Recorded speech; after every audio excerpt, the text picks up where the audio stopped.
The Arizona Territory in 1885 was a land where the sun carved deep lines into weathered faces, and the wind carried stories of both triumph and tragedy across endless stretches of red earth and sagebrush. It was a place where survival demanded strength, where weakness was buried quickly beneath the unforgiving desert sand, and where the collision between two worlds, the ancient ways of the Apache and the relentless expansion of white settlers, created a tension so thick it seemed to shimmer in the heat like a mirage. And this harsh and beautiful landscape lived a woman whose very existence challenged every assumption the white world had made about what it meant to be conquered, what it meant to be civilized, and what it meant to surrender one's soul in exchange for survival.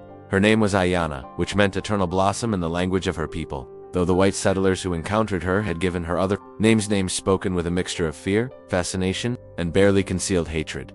They called her the savage woman who would not bow. Aiyana stood 5 feet and 6 inches tall, unusually tall for an Apache woman, with the kind of bearing that suggested she had never learned to make herself smaller to accommodate the comfort of others. Her hair fell in a thick, black cascade to her waist, often braided with small pieces of turquoise and silver that caught the desert light and threw it back like captured stars. Her skin was the color of burnished copper, marked by the sun and wind, but unmarked by submission. But it was her eyes that people remembered most, dark as obsidian, direct as an arrow's flight, and absolutely, uncompromisingly defiant. At 26 years old, Aiyana had survived what most of her people had not: the systematic destruction of the Apache way of life, the forced relocations, the broken treaties, and the slow, grinding attempt by the United States government to transform proud warriors and free-roaming nomads into docile farmers confined to reservations. She had watched her father, a respected war chief named Nolnich, die not in battle as he had always expected, but slowly, quietly, of a broken heart, on the San Carlos reservation, his spirit crushed by the weight of watching his people fade away like smoke in the desert wind. The trouble had started 3 years earlier when the Indian agent at San Carlos, a thin, nervous man named Cornelius Whitman, had decided that Aiyana represented a corrupting influence on the other Apache women. While most of the women on the reservation had gradually adopted white women's clothing, long heavy dresses that trapped the heat and hindered movement, tight-fitting shoes that made walking difficult, and bonnets that blocked their vision, Aiyana continued to dress in the traditional Apache manner. She wore a doeskin dress that fell to just below her knees, decorated with intricate beadwork and patterns that told the story of her clan and her personal achievements. Her feet were protected by high moccasins that allowed her to move silently across any terrain, and her arms and throat were adorned with silver jewelry that had been passed down through generations of Apache women. When she walked through the reservation, she moved with the fluid grace of someone who belonged to the land itself, not someone who had been placed upon it by the sufferance of others. "Miss Aiyana," Agent Whitman had said during one of their many confrontations, his voice carrying the particular tone that white men used when they believed they were being patient with inferior beings, "you must understand that your refusal to adopt civilized dress is setting a poor example for the other women. We are trying to help your people transition to a more appropriate way of life." Aiyana had looked at him with those obsidian eyes, her expression as unmovable as the mountains that surrounded the reservation. "And what is appropriate about clothing that makes it impossible to run, to climb, to defend oneself? What is civilized about shoes that cripple the feet and dresses that trap the body like a cage? These are the ways of Christian women," Whitman had replied, his patience already beginning to fray.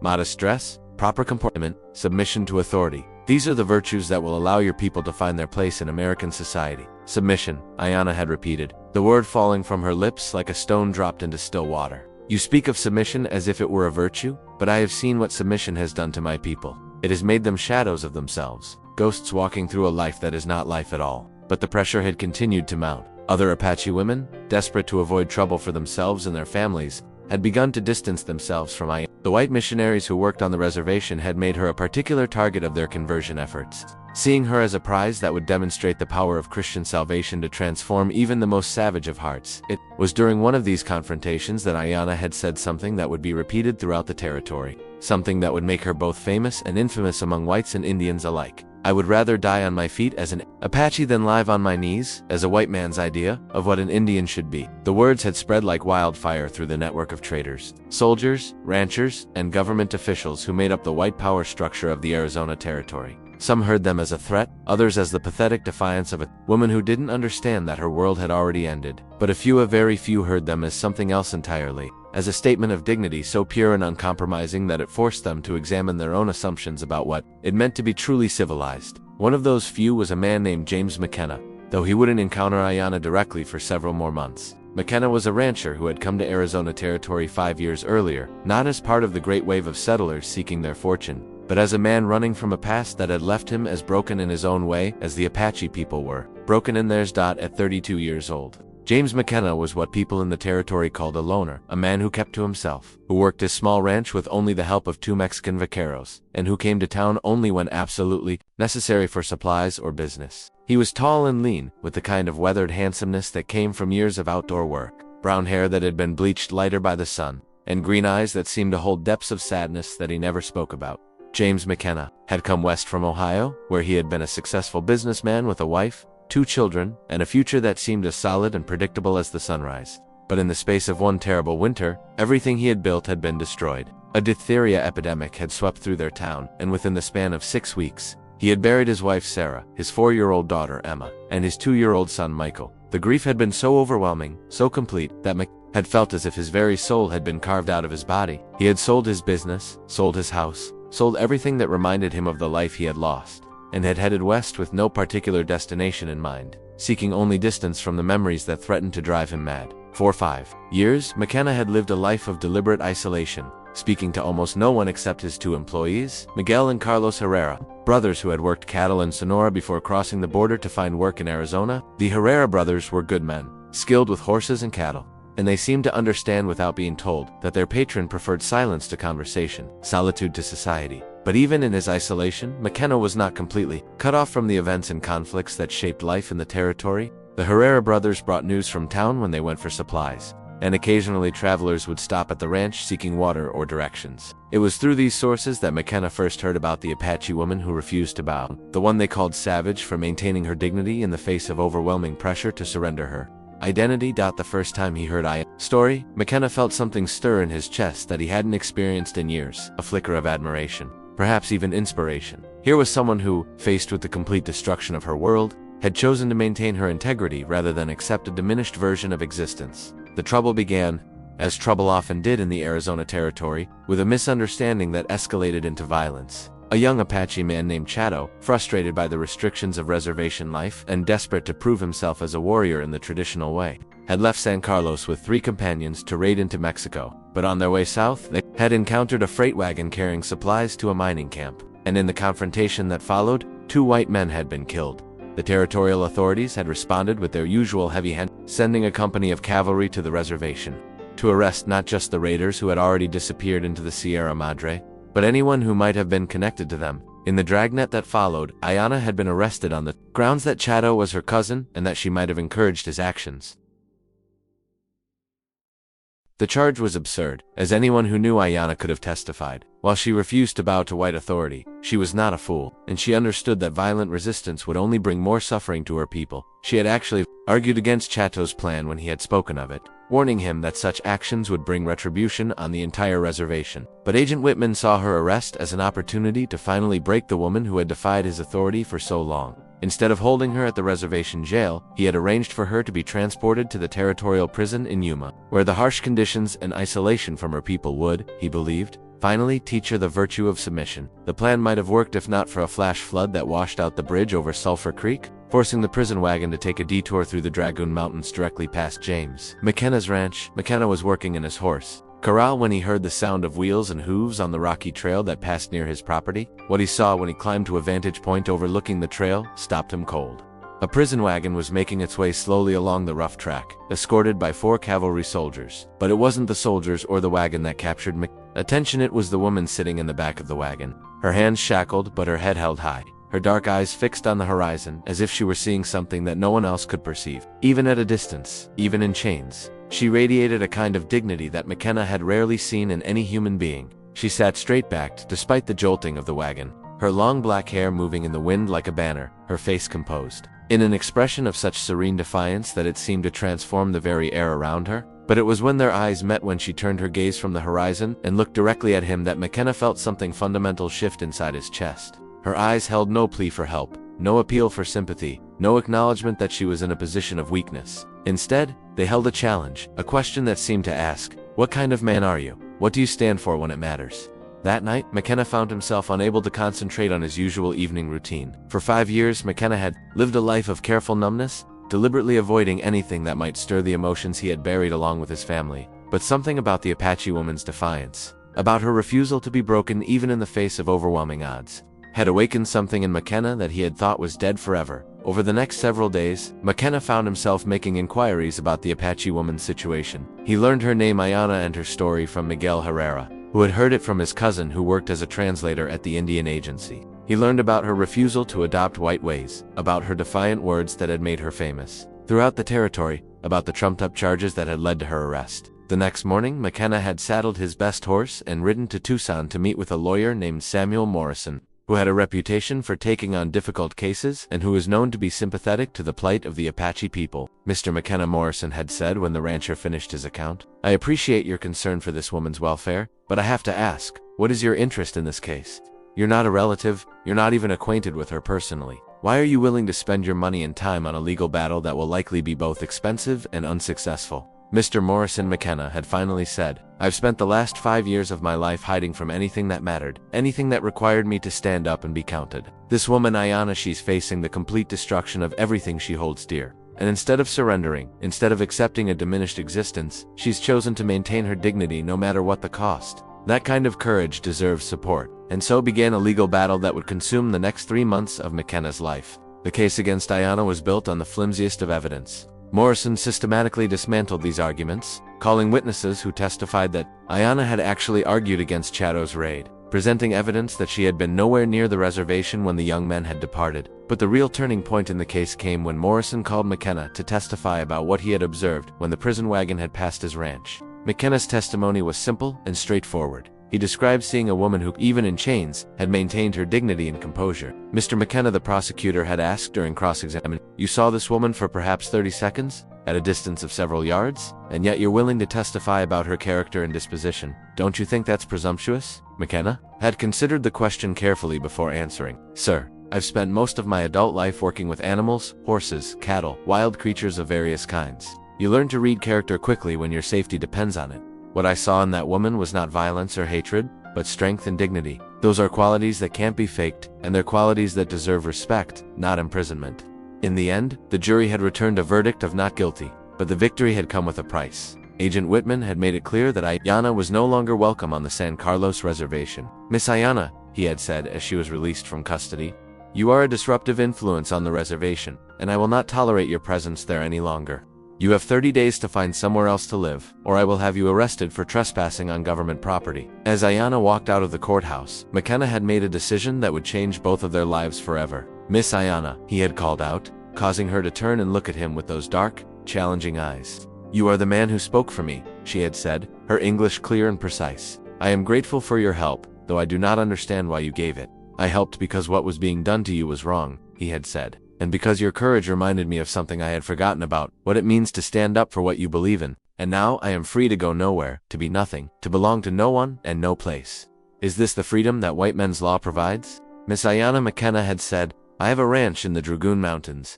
It's isolated, peaceful, and there's work to be done if you're interested. You could stay there while you decide what you want to do next." "Why would you do this?" she had asked. "Because you asked me a question with your eyes when I saw you in that prison wagon. You asked me what kind of man I was, what I stood for when it mattered. I'm the kind of man who believes that courage like yours shouldn't be punished, and that dignity like yours shouldn't be crushed." What challenges await Aiyana and McKenna as they begin their unlikely partnership? How will two people from different worlds learn to trust each other? Don't miss the next chapter. The McKenna Ranch in October of 1885 was a place where the changing seasons painted the landscape in shades of gold and crimson, where the morning air carried the crisp promise of winter, and where the silence was so profound that it seemed to have weight and substance. It was into this silence that Aiyana rode on a paint horse borrowed from the livery stable in Tucson, her few possessions secured in a leather bag behind her saddle, her dark eyes taking in every detail of the terrain with the practiced awareness of someone who had learned that survival often depended on understanding one's environment completely. James McKenna had been waiting for her on the porch of his adobe house, a simple but well-built structure that seemed to grow naturally from the red earth around it. He had spent the 3 days since making his offer wondering if she would actually come, wondering if he had made a terrible mistake, and wondering what exactly he was going to do with an Apache woman who had become famous throughout the territory for her refusal to bow to white authority. When he saw her riding up the dusty trail, her posture as straight and proud as it had been when she was in chains, McKenna felt a mixture of relief and apprehension that surprised him with its intensity. Relief because she had come, because she had trusted him enough to accept his offer. Apprehension because he suddenly realized that he had absolutely no idea how to proceed from here. Aiyana dismounted with the fluid grace that seemed to characterize all her movements, her moccasin feet touching the ground without a sound. She stood for a moment, looking around the ranch, taking in the corrals, the barn, the small bunkhouse where Miguel and Carlos Herrera lived, the well-maintained fences, and the cattle grazing in the distance. Her expression revealed nothing of what she was thinking, but McKenna had the sense that she was cataloging everything she saw, filing away information that might be useful later. "Miss Aiyana," McKenna said, stepping down from the porch and removing his hat in a gesture of respect that felt both natural and necessary. "Welcome to the ranch." She turned those obsidian eyes on him, and once again, McKenna felt the impact of her direct gaze like a physical force. "You are certain about this decision, James McKenna?" she asked, using his full name in a way that suggested she understood the gravity of what they were undertaking. "Once I am here, once people know that you have given shelter to the Apache woman who would not bow, there will be consequences. Are you prepared for those consequences?" The question was fair, and McKenna appreciated her directness.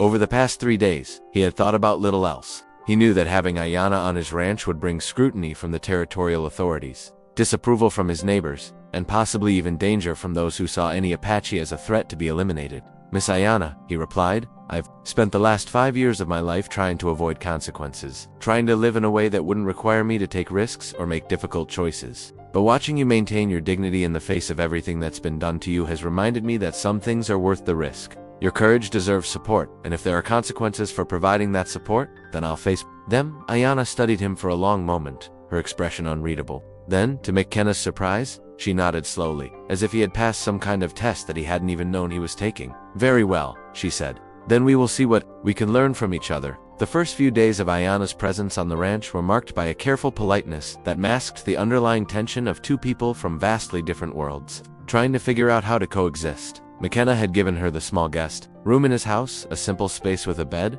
a dresser, and a window that looked out over the mountains. He had expected her to spend most of her time there, emerging only for meals and necessary interactions. Instead, Aiyana had surprised him by rising before dawn and spending her days exploring every inch of the ranch property. She walked the fence lines, studied the cattle, examined the water sources, and observed the daily routines of Miguel and Carlos with the same intense attention she had given to the courthouse during her trial. When McKenna asked her what she was doing, her answer was characteristically direct. "I am learning," she said. "If I am to live here, I must understand this place, its strengths, its weaknesses, its needs. Only then can I be useful rather than merely a burden." The word burden struck McKenna like a blow, because it reminded him of his own fears about what he had taken on. But as he watched Aiyana over the following days, it became clear that she had no intention of being a burden to anyone. Instead, she seemed determined to earn her place through contribution and hard work. It started with small things. McKenna would come back from checking the cattle to find that the wood box by the kitchen stove had been filled, that the vegetables in his small garden had been harvested and prepared for storage, that his clothes had been mended with stitches so fine they were almost invisible. When he tried to thank her for these contributions, Aiyana would simply nod and say, "It is what needs to be done." But it was when one of his horses came up lame that McKenna began to understand that Aiyana's contributions went far beyond simple housekeeping. He had been examining the animal's injured leg, trying to determine the extent of the damage. When Aiyana had approached and asked if she could look at the horse, McKenna had hesitated, not because he doubted her knowledge, but because he wasn't sure how the horse would react to a stranger. The animal was a spirited gelding named Thunder, who had never been particularly friendly with people he didn't know. But when Aiyana approached, speaking softly in Apache, the horse had immediately calmed, lowering his head and allowing her to examine his leg without resistance. "He has stepped on something sharp," Aiyana had said after her examination. "There is a small piece of metal embedded in the soft part of his hoof. It must be removed carefully, or infection will set in." McKenna had been prepared to ride to town for the veterinarian, but Aiyana had shaken her head. "I can do this," she had said simply. "My father taught me to care for horses when I was a child. It is knowledge that does not change whether the horse belongs to an Apache or a white man." What followed had been a demonstration of skill and patience that left McKenna genuinely impressed.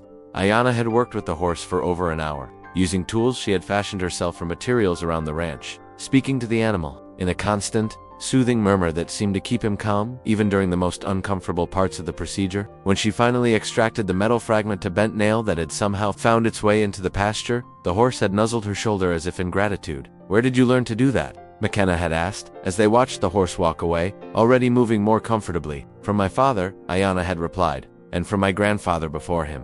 Apache men and women both must know how to care for horses, because our lives have always depended on them. A lame horse in Apache country means death, so we learn to prevent lameness and to cure it when prevention fails. It was the first time Aiyana had spoken at length about her past, about her family, about the knowledge and skills that had been passed down through generations of her people. McKenna found himself hungry for more such glimpses into her world, but he sensed that pushing for information would be counterproductive. Over the following weeks, as autumn deepened into winter, McKenna began to realize that having Aiyana on the ranch was changing not just his daily routine but his entire perspective on what it meant to live in harmony with the land. She moved through the world with a kind of awareness that he had never developed, noticing things that he had overlooked. Despite years of ranching experience, "Your cattle are not happy," she told him one morning as they watched the herd grazing in the north pasture. McKenna looked at the cattle, which seemed perfectly normal to him. "They looked fine to me," he said. "What makes you think they're not?" Happy Aiyana pointed to a group of cows that were standing near the fence line. "See how they cluster together, how they keep looking toward the mountains. They sense something that you do not see. There will be a storm soon, a bad one. They want to be in the shelter of the canyon before it arrives." McKenna studied the sky, which was clear except for a few wispy clouds on the horizon. "I don't see any sign of a storm," he said. "You are looking with your eyes," Aiyana replied, "but the cattle are feeling with their bodies, smelling with their noses, sensing with instincts that your people have forgotten how to use. The storm is coming, whether you see it or not." McKenna was skeptical, but something in Aiyana's certainty made him decide to trust her judgment. He spent the rest of the day moving the cattle to the sheltered canyon she had indicated, a task that required considerable effort from him, Miguel, and Carlos. By evening, they had managed to get most of the herd to safety, though McKenna still saw no sign of the storm that Aiyana had predicted. He woke the next morning to the sound of wind howling around the house and sleet rattling against the windows. The storm that had seemed impossible the day before had arrived with a vengeance, bringing with it temperatures that dropped below freezing, and winds that would have scattered his cattle across half the territory if they had still been in the open pasture. "How did you know?" he asked Aiyana, as they stood at the kitchen window watching the storm rage outside. "I listened," she said simply, "to the wind, to the animals, to the feeling in my bones that comes from a lifetime of paying attention to what the world is trying to tell us. Your people have built walls between themselves and the natural world, and then you wonder why you cannot hear what it is saying." It was a gentle criticism, but a criticism nonetheless, and McKenna found himself thinking about it long after the storm had passed. How much had he missed during his years of ranching because he had been looking at the land as something to be managed rather than something to be understood? As winter settled over the ranch, McKenna began to ask Aiyana to teach him some of the skills and knowledge that seemed to come so naturally to her. At first, she seemed surprised by his requests, as if she couldn't quite believe that a white man would want to learn from an Apache woman. But gradually, she began to share some of the wisdom that had been passed down through generations of her people. She taught him to read the subtle signs that indicated changes in weather, to recognize the tracks and signs of the various animals that shared their territory, to identify plants that could be used for medicine or food. She showed him how to move through the landscape without disturbing it, how to observe wildlife without frightening it away, how to find water in places where he would never have thought to look. "Your people see the land as something to be conquered," she told him one day as they sat by a natural spring that she had discovered in a canyon he had thought he knew completely. "But the land cannot be conquered, only understood. When you try to conquer it, it fights back. When you try to understand, it teaches you." McKenna found himself fascinated not just by the practical knowledge Aiyana shared, but by the philosophy that underlay it. The Apache way of thinking about the relationship between humans and the natural world was so different from anything he had been taught that it challenged his most basic assumptions. But it wasn't just practical knowledge and philosophical insights that Aiyana shared with McKenna. As the winter months passed and they spent more time together, she began to teach him something even more valuable: how to stand tall in the face of adversity, how to maintain dignity when others sought to diminish it, how to find strength in principles rather than in power. "You have been broken by loss," she told him one evening as they sat by the fire in his living room, the winter wind howling outside. It was the first time she had directly addressed the tragedy that had brought him to Arizona. "Yes," he admitted, "I lost my wife and children to disease. I couldn't save them, couldn't protect them, couldn't do anything but watch them die. It broke something inside me that I thought could never be repaired." Aiyana nodded, her dark eyes reflecting the firelight. "Loss is the price we pay for love," she said. "But being broken by loss is a choice, not a necessity.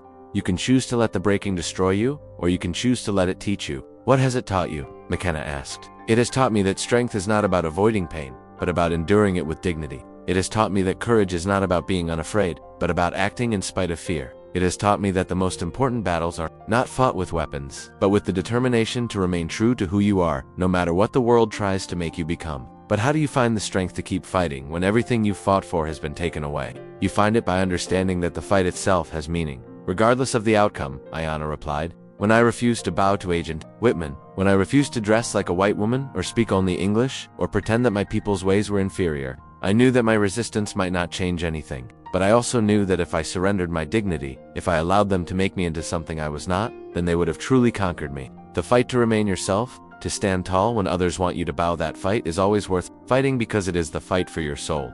Her words hit McKenna with the force of revelation. For 5 years he had been telling himself that he was protecting himself from further pain by withdrawing from life.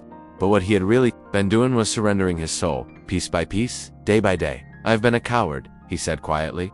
"No," Aiyana replied firmly. "You have been wounded. There is a difference. A coward runs from danger to protect himself. A wounded person withdraws to heal. But healing is not meant to be permanent. At some point, the wounded person must choose to rejoin the world, to risk being hurt again, to stand tall despite the scars." As winter gave way to spring, McKenna began to understand that Aiyana was not just teaching him practical skills or sharing philosophical insights. She was showing him how to live with integrity in a world that often rewarded compromise. How to maintain dignity in circumstances that seemed designed to strip it away. How to find meaning in struggle rather than just in success.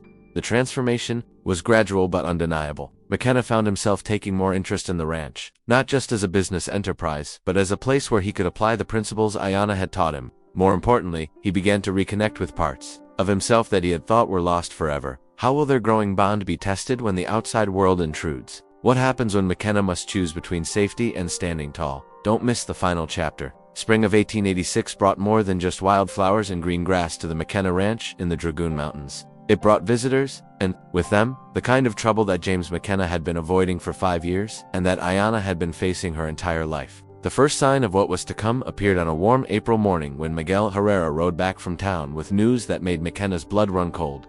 "Patron," Miguel said, his usually calm demeanor showing signs of strain. "There is talk in town, bad talk. Some men are saying that you are harboring a dangerous Apache woman, that you are putting the whole territory at risk by giving shelter to someone who should be on the reservation or in prison." McKenna had been expecting something like this for months, but hearing it confirmed still sent a chill down his spine.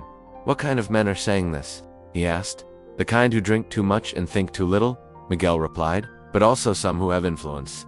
There is a man named Harrison who owns the big ranch north of Tucson. He has been telling people that what you are doing is not just foolish but treasonous, that you are encouraging Apache resistance by treating this woman as if she were a civilized person instead of a savage who needs to be controlled." Aiyana, who had been working in the garden when Miguel arrived, approached them with the silent grace that characterized all her movements. She had obviously heard enough of the conversation to understand its significance. "This Harrison," she said, her voice calm but her eyes alert. "He is the one who has been trying to buy Apache land for his cattle operations. He sees my presence here as a symbol of Apache resistance to his plans."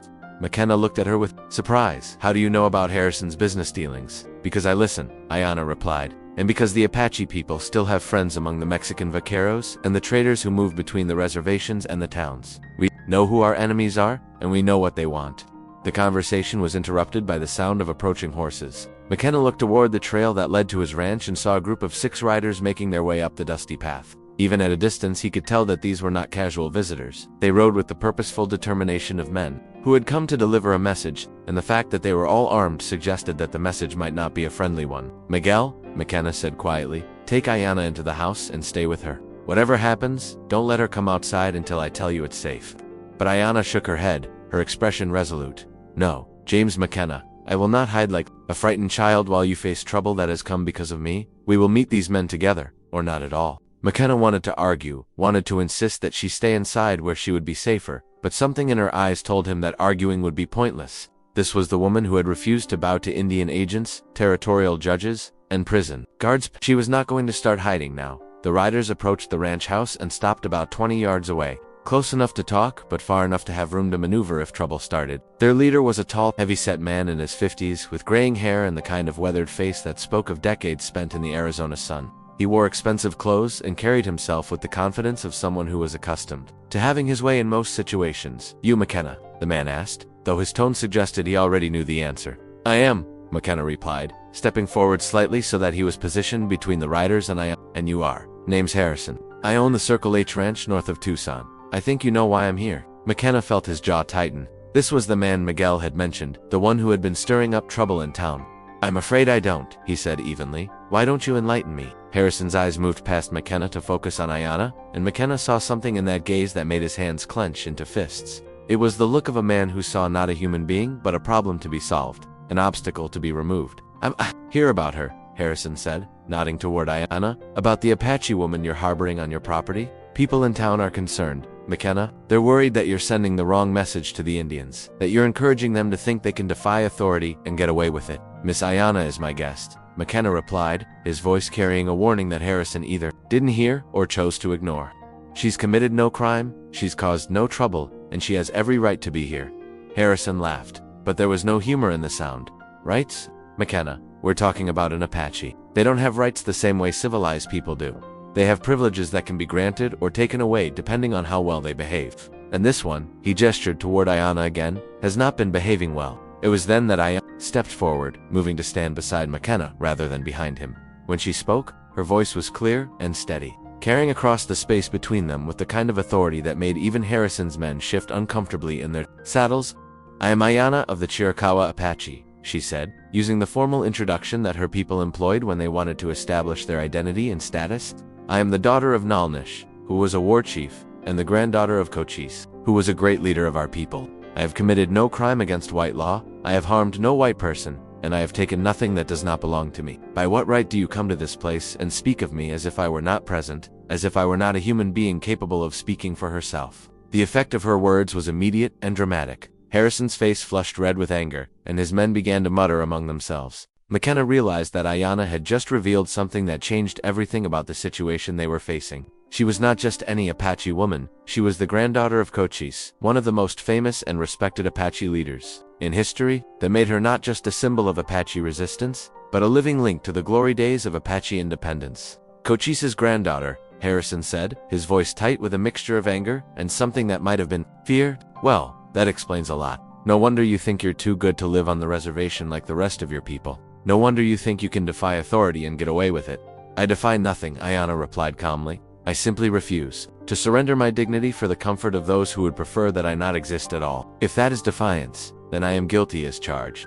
Harrison turned his attention back to McKenna, his expression hardening. McKenna, I'm going to give you one chance to do the right thing here. Send this woman back to the reservation where she belongs, or face the consequences of harboring a dangerous fugitive. She's not a fugitive, McKenna replied. She was tried in a court of law and found innocent of all charges.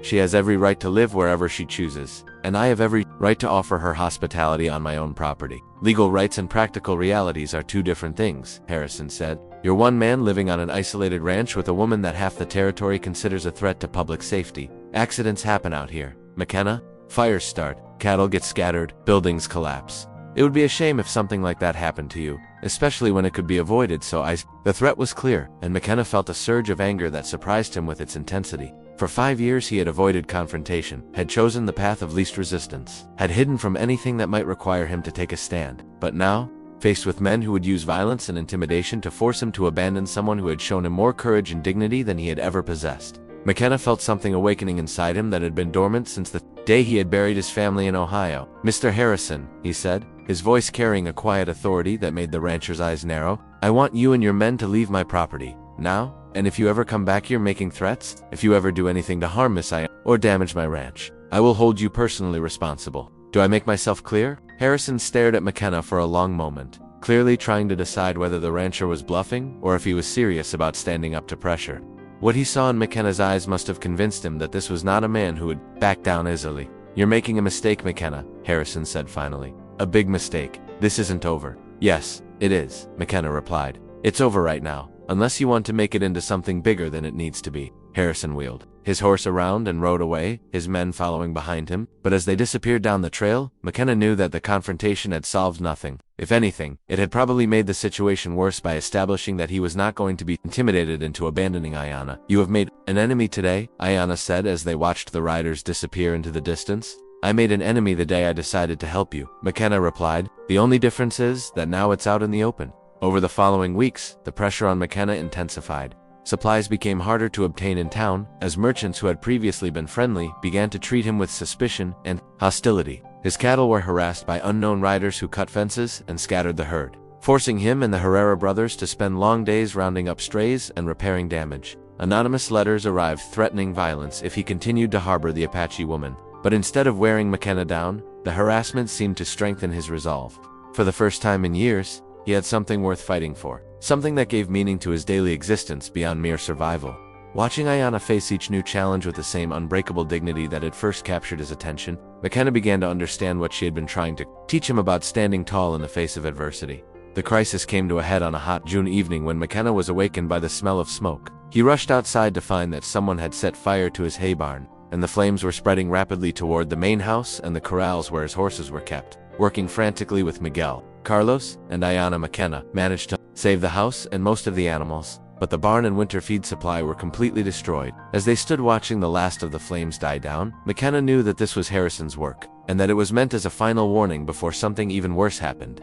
"They will not stop," Aiyana said quietly as they surveyed the damage. "They will keep escalating until they force you to choose between your safety and your principles." McKenna looked at her, this woman who had taught him so much about courage and dignity, and realized that she was giving him an opportunity to back down, to send her away and return to the safe, isolated existence he had lived before she came into his life. "Aiyana," he said, "I want you to know that if you decide to leave, if you think it would be safer for both of us, I'll understand. I'll help you get to California or Mexico or wherever you want to go. You don't owe me anything, and you shouldn't have to suffer because of my decisions." She turned those obsidian eyes on him, and McKenna saw in them the same challenge he had seen that first day when the prison wagon had passed his ranch. "Is that what you want, James McKenna? Do you want me to leave so that you can return to your safe, empty life?" The question hit him like a physical blow, because it forced him to confront the truth about what Aiyana's presence had meant to him. She had not just been a guest on his ranch, she had been his teacher, his inspiration, his reminder of what it meant to live with purpose and dignity. The thought of losing her, of returning to the numbness and isolation that had characterized his existence before she came, was more frightening than any threat Harrison could make. "No," he said, and the word came out with a conviction that surprised him. "I don't want you to leave. I want you to stay, and I want to stand with you against whatever comes next. You asked me once what kind of man I was, and I think I'm finally ready to answer that question. I'm the kind of man who stands with his friends, who fights for what's right, who refuses to bow to bullies and cowards no matter what the cost." Aiyana smiled then, the first truly joyful expression McKenna had ever seen on her face. "Then we will stand together," she said, "and we will show them what it means to face the world with dignity intact." The final confrontation came 3 days later, when Harrison returned with a larger group of men and a warrant that he claimed gave him the authority to remove Aiyana from McKenna's property. But this time, McKenna was ready for him. He had spent the intervening days preparing, not just practically but emotionally and spiritually, drawing on everything that Aiyana had taught him about finding strength in principles rather than in power. When Harrison and his men rode up to the ranch house, they found McKenna and Aiyana waiting for them on the porch, standing side by side with the kind of quiet confidence that comes from knowing exactly who you are and what you stand for. "McKenna," Harrison called out, "I've got a warrant here signed by the territorial judge. It authorizes me to remove this Apache woman from your property and return her to the reservation where she belongs." McKenna stepped forward, his hand extended. "Let me see that warrant," he said. Harrison hesitated, then handed over the document. McKenna read it carefully, noting the official seal and signature, but also noting something else that made him smile grimly. "This warrant is for the arrest of an Apache woman named Aiyana, who is charged with inciting rebellion on the San Carlos reservation," McKenna said. "But the woman living on my ranch is not charged with any crime, and she's not on the reservation. She's a free citizen living on private property with the permission of the landowner. This warrant has no authority here." "Don't try to lawyer me, McKenna," Harrison snarled. "Apache is Apache, and this one has caused enough trouble." It was then that Aiyana stepped forward, and when she spoke, her voice carried the authority of someone who had been born to leadership and had never forgotten what that meant. "I am Aiyana, granddaughter of Cochise, daughter of Nolnish, and I am not afraid of you, or your false warrant, or your threats," she said. "I have done nothing wrong, I have harmed no one, and I will not be driven from this place by men who mistake bullying for strength and cowardice for wisdom." The confrontation might have escalated into violence, if not for the arrival of an unexpected ally. Samuel Morrison, the lawyer who had defended Aiyana during her trial, rode up to the ranch accompanied by a federal marshal and a newspaper reporter from Tucson. "Mr. Harrison," Morrison said as he dismounted, "I understand you're here on official business. I hope you won't mind if I observe the proceedings, since I represent Miss Aiyana's legal interests." The presence of the federal marshal and the reporter changed everything. Harrison realized that whatever happened next would be witnessed by representatives of federal law enforcement and the press, and that any violence or illegal actions on his part would have consequences that extended far beyond the isolated ranch in the Dragoons. After a tense standoff that lasted nearly an hour, Harrison and his men finally rode away. their threats and bluster deflated by the presence of legitimate authority and public scrutiny.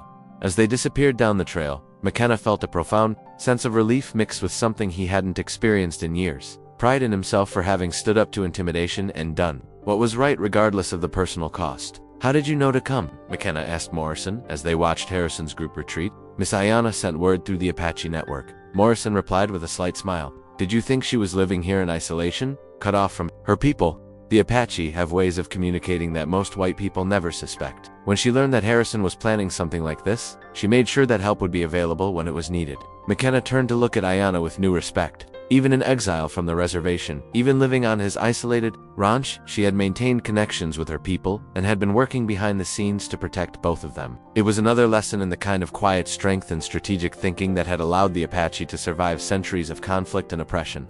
"You never told me," he said to her. "You never asked?" She replied, "And there are some things that must be kept private, even from friends. My people have learned that survival sometimes depends on knowing when to share information and when to keep it secret." The federal marshal, a weathered man named Tom Bradley who had dealt with territorial disputes for more than a decade, approached McKenna with an expression of professional interest. "Mr. McKenna," he said, "I've been hearing stories about you and Miss Aiyana for months now. Some people say you're a troublemaker who's encouraging Apache resistance.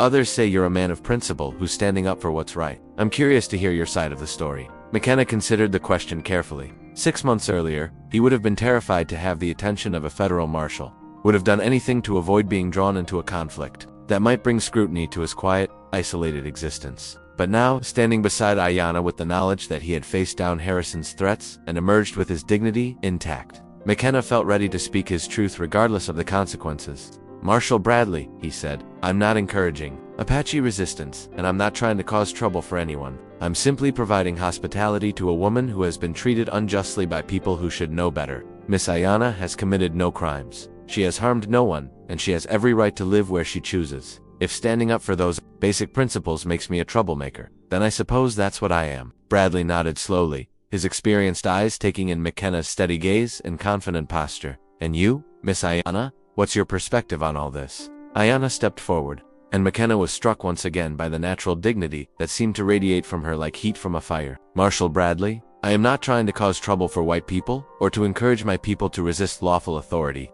I am simply trying to live with honor and dignity in a world that seems determined to strip both away from anyone who is not white, male, and wealthy. If that is a crime, then I am guilty.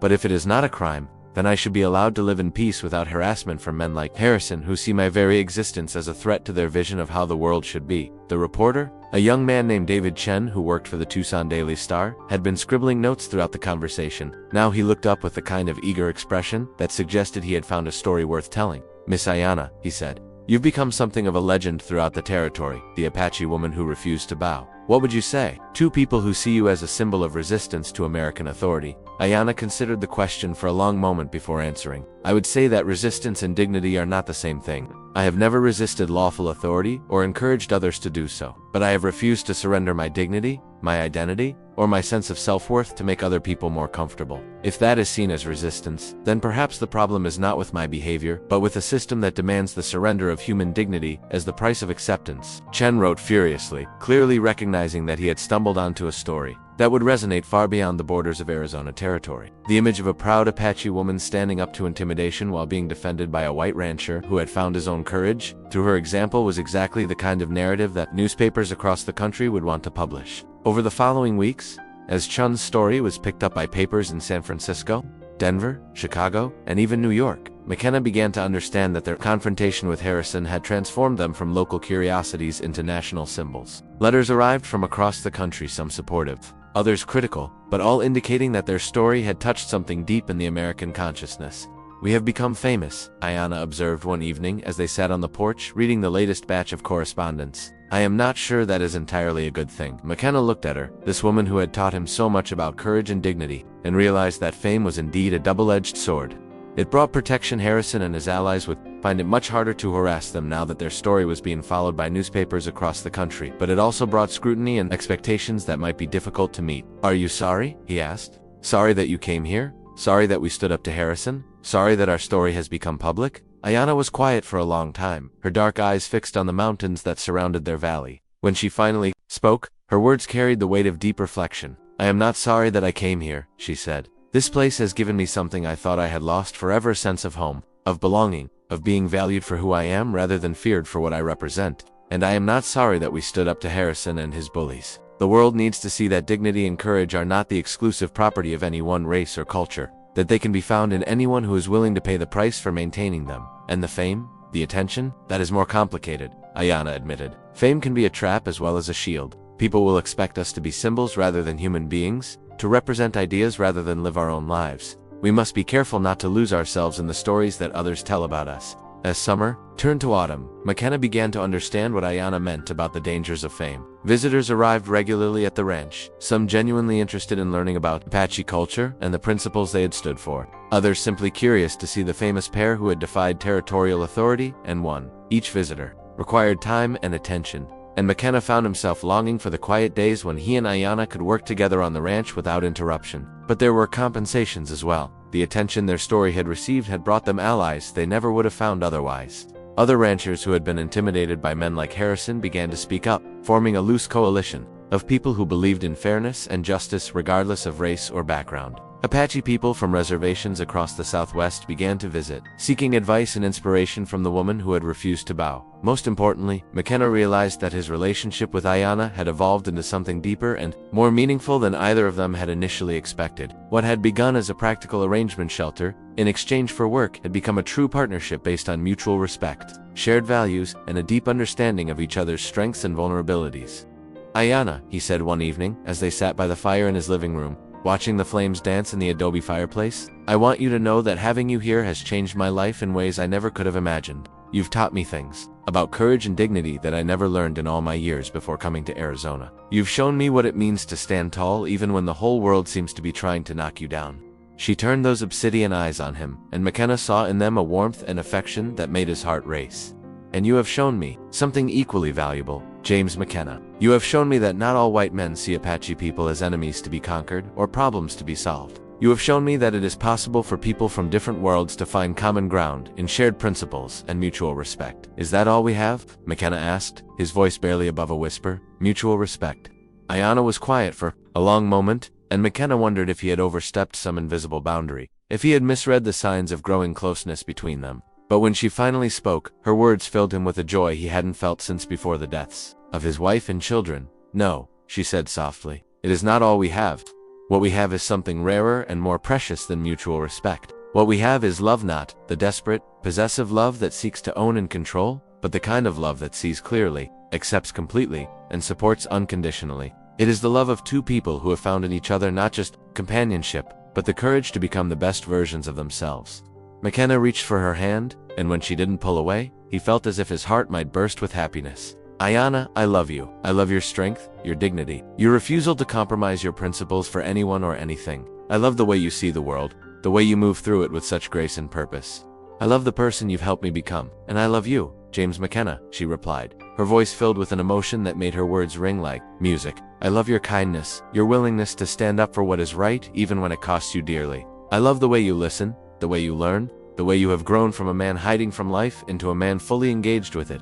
As autumn deepened into winter, McKenna and Aiyana began to make plans for a future together that neither of them had dared to imagine when she first arrived at the ranch. They would marry in the spring, combining Apache and white traditions in a ceremony that would symbolize the bridge they had built between their two worlds. They would continue to work the ranch together, applying the principles Aiyana had taught McKenna about living in harmony with the land, and they would continue to stand as an example of what was possible when people chose courage over fear, dignity over submission, love over hatred. The wedding, when it finally took place in May of 1887, was attended by people from across the territory and beyond. Apache people came from multiple reservations, white ranchers and townspeople who had been inspired by their story, federal officials who had come to respect their principled stand, and reporters who wanted to document this unusual union. Samuel Morrison served as McKenna's best man, while Aiyana was attended by her cousin Maria, who had traveled from the San Carlos reservation despite the disapproval of Agent Whitman. The ceremony itself was conducted by a Methodist minister who had agreed to incorporate Apache traditions into the service,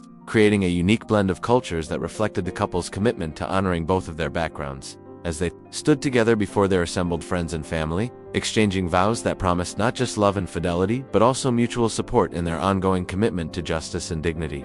McKenna reflected on the journey that had brought them to this moment. 2 years earlier, he had been a broken man hiding from life on an isolated ranch, and Aiyana had been a prisoner, being transported to Territorial Prison for the crime of refusing to surrender her identity. Now they stood together as equals, as partners, as symbols of what was possible when people chose to stand tall rather than bow down, when they chose to build bridges rather than walls, when they chose love over fear. Do you, James McKenna, take this woman to be your wife, to stand with her in good times and bad, to support her dreams and share her struggles, to love and honor her for all the days of your life? I do, McKenna said, his voice carrying across the assembled crowd with absolute certainty. And do you, Aiyana, take this man to be your husband, to stand with him in good times and bad, to support his dreams and share his struggles, to love and honor him for all the days of your life? I do, Aiyana replied, her voice equally strong and certain.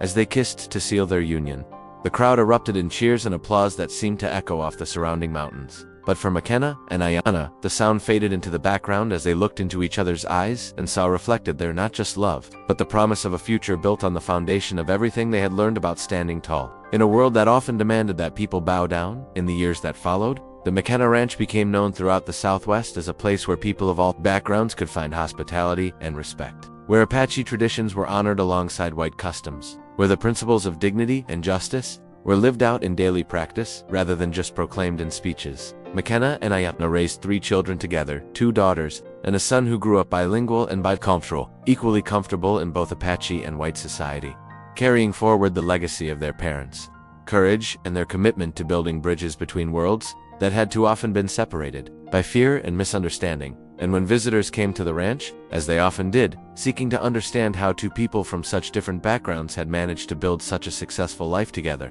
McKenna and Aiyana would always give the same answer: we learn to stand tall together. And once you learn to do that, once you learn to face the world with dignity intact and love as your guide, there is nothing that cannot be overcome, no bridge that cannot be built, no dream that cannot be achieved. They had called her savage for refusing to bow, but in the end, it was her refusal to bow that had taught a lonely rancher how to stand tall. And together they had shown the world that true civilization was not about conquest or submission, but about the courage to remain true to one's principles while building a future based on mutual respect, understanding, and love. A powerful story of love, courage, and standing tall against all odds. Like if you believe in fighting for what's right, subscribe for more inspiring historical tales, and share to remind others that true strength comes from dignity, not dominance. Legal notice: this story is completely fictional and created solely for entertainment purposes. The characters, events, and situations described are products of imagination and do not represent real facts. Any resemblance to real people or events is purely coincidental.